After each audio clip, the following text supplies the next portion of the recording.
సభ సందర్భంగా ఒక రెండు విషయాలు ముఖ్యమైన విషయాలు చెప్పదలుచుకున్నా.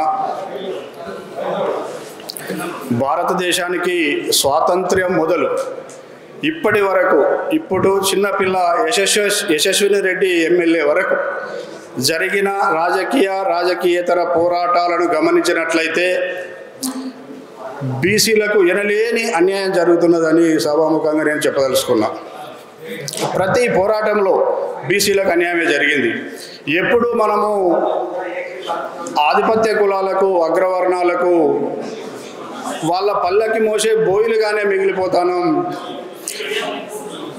తప్ప మనం రాజ్యాధికారం వైపు పోయిన సందర్భాలు తక్కువ. ఒకానొక పెద్ద మనిషి మన తెలంగాణ రాష్ట్ర తొలి స్పీకరు ఇక్కడే ఉన్నారు. అంత కష్టపడి వారిని శాసనసభ తొలి స్పీకర్గా చేసుకుంటే దాదాపుగా మన భారతదేశంలోనే భూపాలపల్లిని అంత చక్కగా తీర్చిదిద్దిన ఘనత వారిది.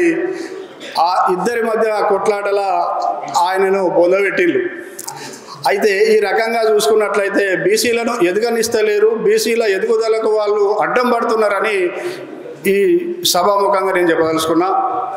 వాస్తవానికి రిజర్వేషన్ల విషయానికి వస్తే బీసీలకు ఎనలేని అన్యాయం జరుగుతున్నది.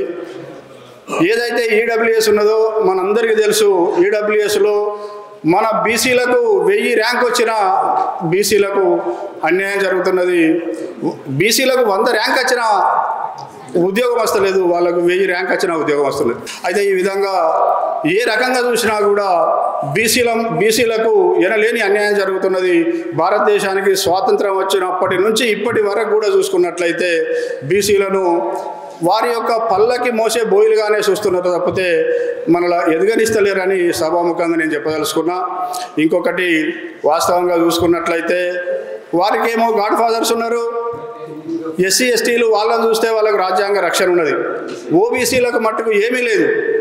అయితే ఈ కులగణన కనుక చక్కగా జరిగినట్లయితే మనమెంతో మనకంత వాటా మనకు దక్కుద్ది అని ఈ సభాముఖంగా విన్నవించుకుంటూ ఈ అవకాశం ఇచ్చిన పెద్దలందరికీ ధన్యవాదాలు, శుభాకాంక్షలు తెలియజేస్తూ